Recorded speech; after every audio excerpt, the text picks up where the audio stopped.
Okay, we're on chapter 12.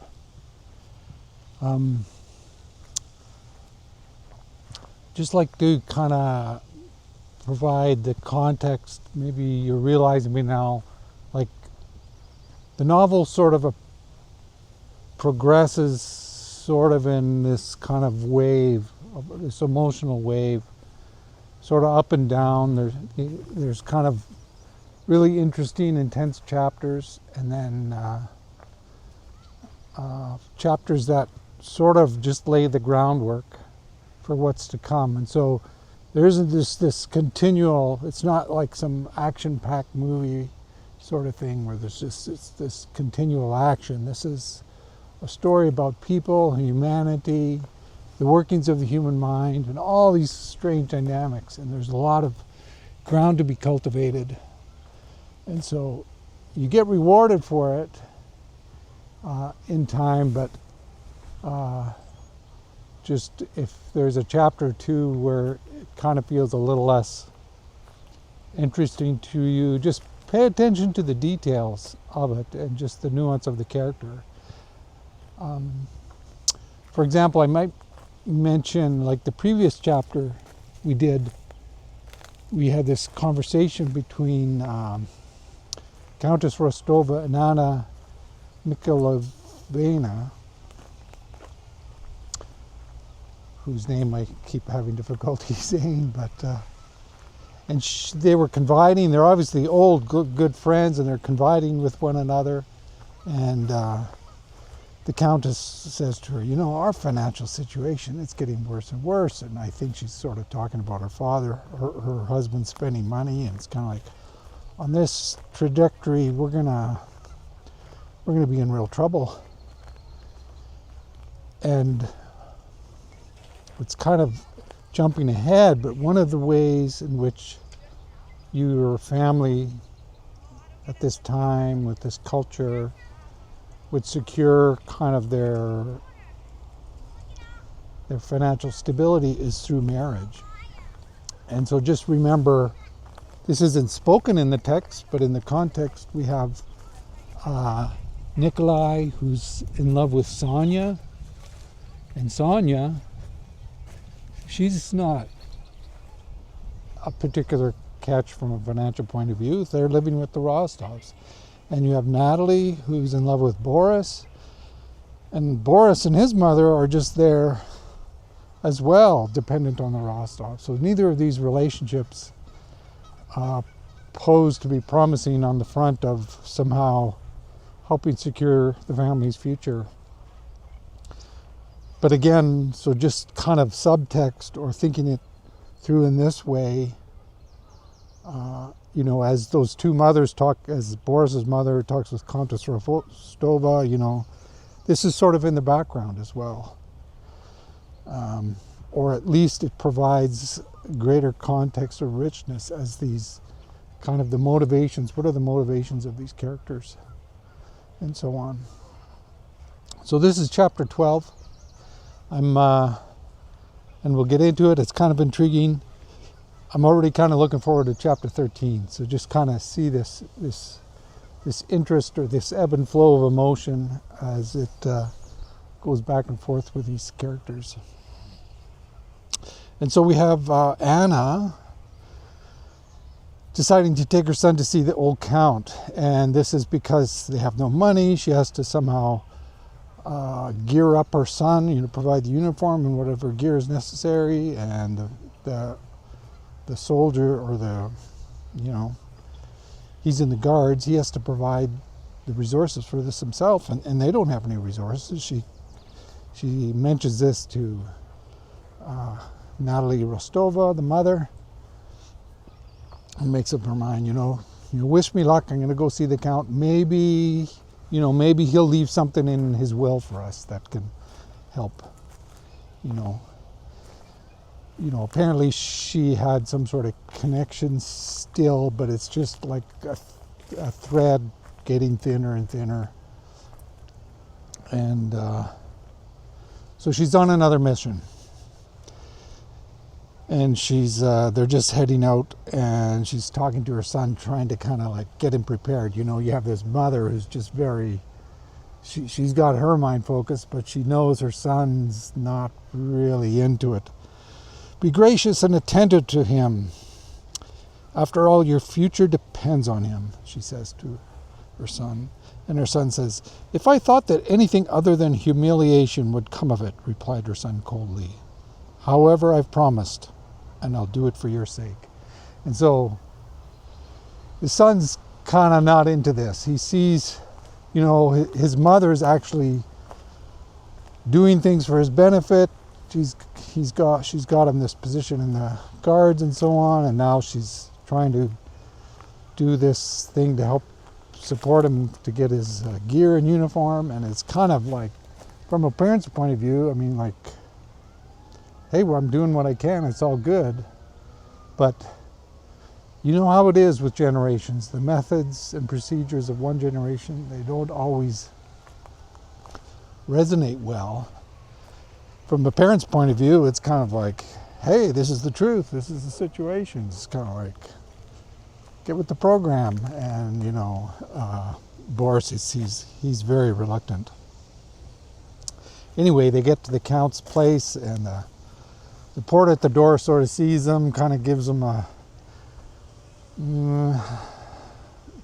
he's sort of the filter at the door, the first filter, kind of filtering out people coming to the door, making requests and so on. And right away he's kind of like, yeah, these are not important enough people.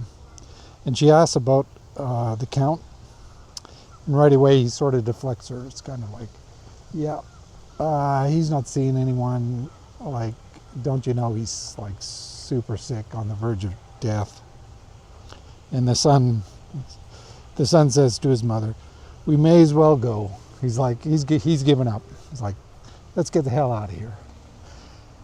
Of course, the mother is not to be deterred. We're getting to know who this mother is, and she is not one to kind of like lose so quickly. And she implores her son. Remember your promise, she said to her son, and gave him another encouraging pat on the arm. The son coolly followed her, and his eyes lowered. So she's kind of told, you can't see the Count. Well, she knows Prince Vasily is there. And so this is interesting. So here's our second round of Prince Vasily and Anna Mikhailovna. And we saw how the first round went. And so there's a lot more context here to these characters. And it's not going to be exactly the same. This is a different encounter.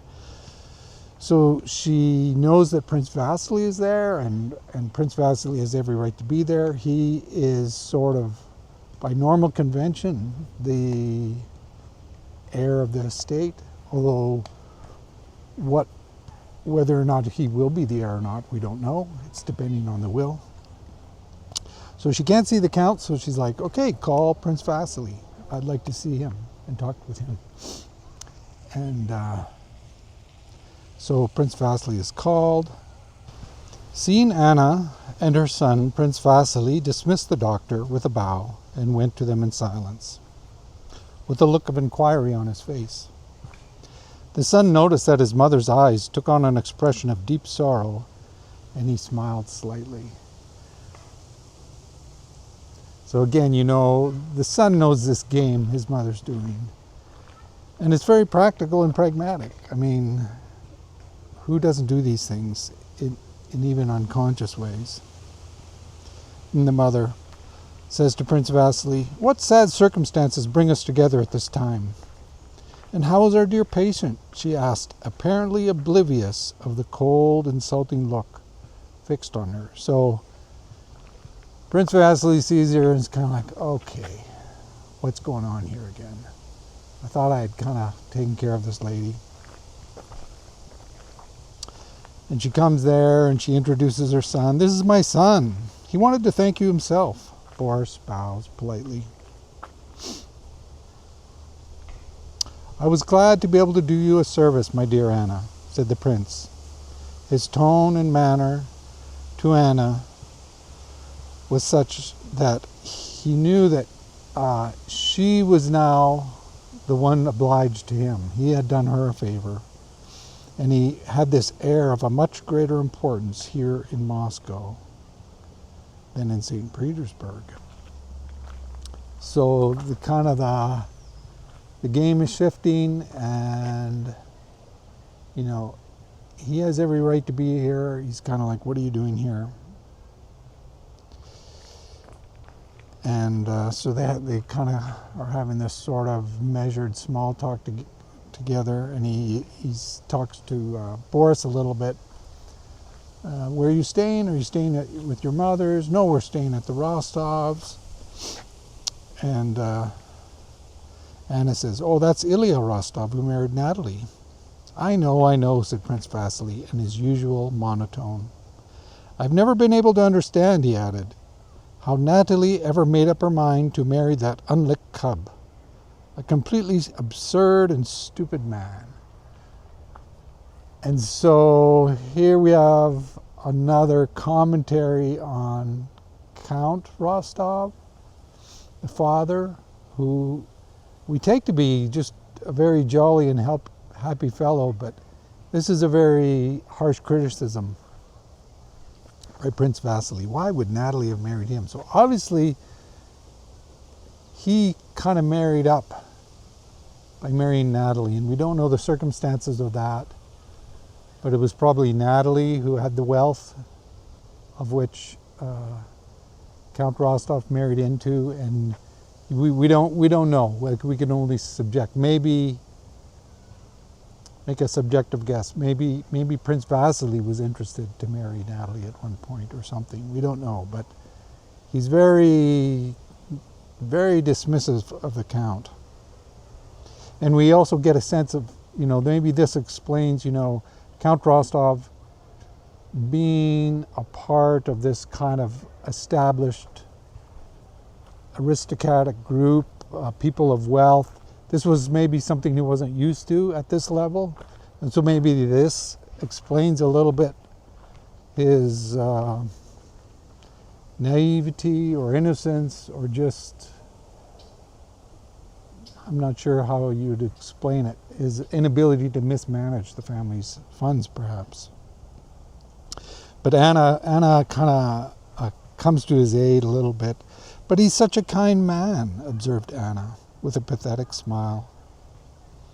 As if she knew quite well that Count Rostov merited this censure, but even so, begged him not to be too hard on the man. And so you get the sense that he was a well-liked guy among many people, but for some reason, not Prince Vasily. And we're not given the understanding reason why, other than here's another kind of criticism against him as sort of not being in the circle of wealthy people of which he kind of married himself into.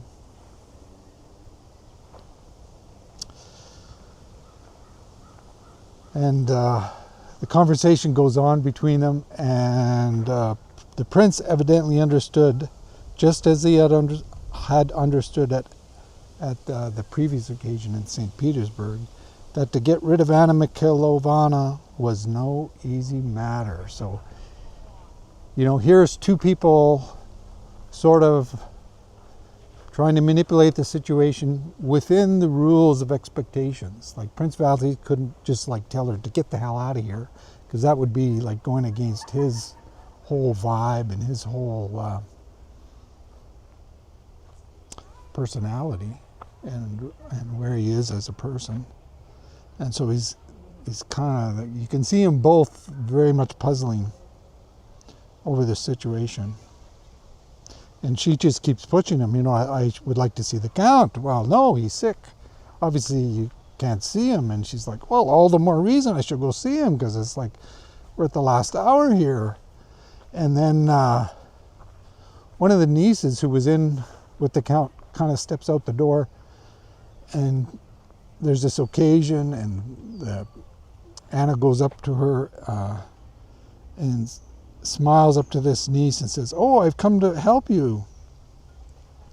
to help this alien prince, and it's kind of like she's kind of leaving her way in, and without so much as a smile, the princess left, and he kind of gets a sense she's kind of walked past Prince Vasily, and she's at the door where the Count is, and she's kind of gained this position. In the text here, the position conquered, Anna Mikhailovna took off her gloves, entrenched herself in an easy chair, and invited Prince Vasily to sit down beside her. So it's kind of like, I can imagine Prince Vasily shaking his head, like, what the hell just happened here? Boris, she said to her son with a smile, I'm going to see the Count. You go along to Pierre and give the invitation that the Rostovs have for him to come for dinner. And that's kind of the end of the chapter. But we get mostly this interaction between Prince Vasily and Anna Mikhailovna. I gotta learn to say her name, Mikhailovna. And again, it's kind of with intrigue itself. It's not the most dramatic part of the novel, but all these things contribute to each of these characters and situations that really fuel our understanding for events that come after. So just inspiring you all to keep interest and kind of, if something else kind of sticks out to you very prominently that I'm not touching on, let me know. But looking forward to the next chapter. That's kind of another, for me, highlight chapter. I think for me so far, we have chapter 6, I think it's chapter 9, and then this next chapter, chapter 13. They kind of stand out to me as kind of the chapters I appreciate the most. But they kind of build on each other, and the story gets even more depth and breadth to it as we go.